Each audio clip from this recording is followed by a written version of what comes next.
Donc je m'appelle Flavien Pilet, je suis installé à la ferme de l'Esparcelle depuis 2 ans. Alors c'est dans le cadre d'une reconversion professionnelle et je cultive 4 hectares, 2 hectares de prairie, 1 hectare de maraîchage, 1 hectare de médicinal et je suis basé sur les principes de l'agroforesterie fruitière.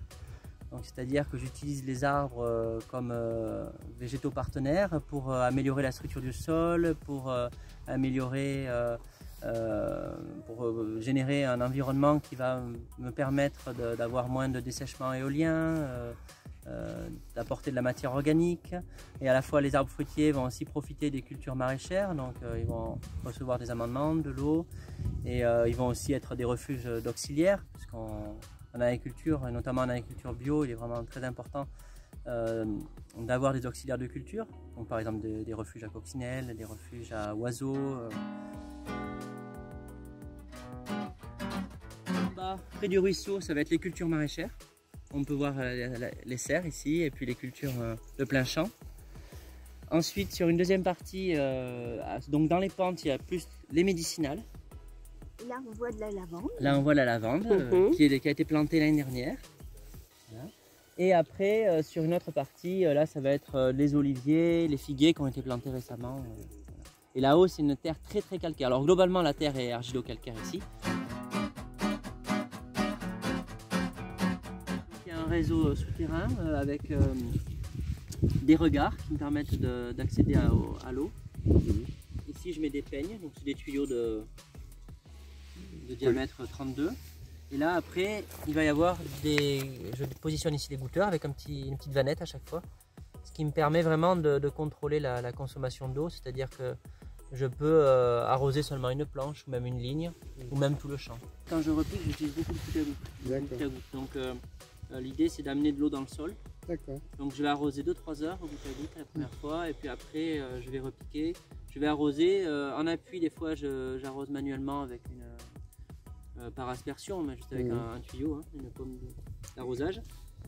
Et après je mets très peu d'eau. Hein, et les problèmes de fuite, tu arrives à bien les contrôler? Oui, oui, il y a des fuites des fois sur les goûteurs, ils peuvent être un peu abîmés, mais bon, on peut les réparer. Et des ça se répare? Oui, oui, ben, en fait on les coupe et on met un raccord, un petit raccord. D'accord. Mais c'est des goûteurs qui normalement tiennent entre 5 et 10 ans. Donc l'année dernière il y avait seulement 1 mètre cube jour, et là le fait d'avoir curé pendant l'hiver, maintenant on est plus à 2,5-3. Ah, donc ça a augmenté, les veines se sont reconstituées, petit nettoyé, je pense. Et du coup c'est vraiment bien pour moi. Et par contre c'est pas assez pour arroser d'un coup. Il me faut de la réserve. Donc là j'utilise une cuve comme réserve tampon. C'est de la récupération, c'est de la récup, hein. C'est une ancienne cuve à vin. Vous voyez ici là il y a 767 mètres cubes depuis juillet 2020. Quand on prélève de l'eau dans le milieu naturel, il faut le déclarer à la DDT. Et je l'avais fait l'année dernière parce que je pensais consommer plusieurs milliers de mètres cubes, mais au final je ne les consomme pas. Donc cette année j'ai fait un prévisionnel et ils m'ont dit vous consommez pas assez d'eau pour vous déclarer. Je suis considéré comme amateur. Oui, 1000 mètres cubes. 1000 mètres cubes par an, c'est amateur. Donc je suis... Après, en dépannage, j'ai quand même aussi, j'ai aussi fait venir l'eau d'adduction. Oui, ok. Je m'en sers pour arroser, pour nettoyer les légumes. Mais je peux le faire en dépannage. Après moi ici j'avais pas le choix, il n'y a pas beaucoup d'eau. Donc c'est le fait de ne pas avoir le choix encourage les pratiques vertueuses. Voilà.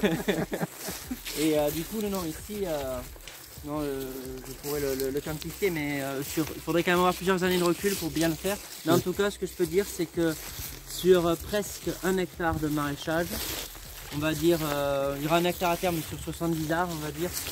J'ai utilisé 700 mètres cubes sur 2 étés et tous les hivers. Donc en gros en 15 mois, en 16-17 mois, j'ai utilisé 700. Parce que l'été il n'a pas été très sec quand même. Cet été non, mais l'été précédent oui.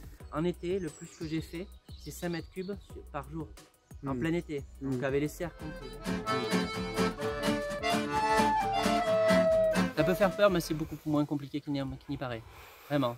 Ouais, parce que et puis on est vraiment dans le sens de l'histoire, donc on est vraiment en paix avec soi-même et c'est pas si compliqué que ça. C'est pas évident non plus, hein. Faut faut vraiment bien le penser, faut pas croire que ça soit facile aussi. Il y a le problème aussi de toutes les vidéos sur YouTube qui montrent l'agriculture entre guillemets facile. Et c'est pas facile, c'est du travail, du travail, du travail. Mais c'est possible. De dire qu'il est possible de réduire la consommation en eau, il est illusoire de faire croire qu'on peut continuer comme on le fait actuellement. Vraiment. Il faut changer les pratiques, travailler sur des vieilles variétés, plus que d'essayer d'en inventer de nouvelles. Et puis travailler dans une logique d'interdépendance, à la fois avec le milieu, les cultures qu'on utilise.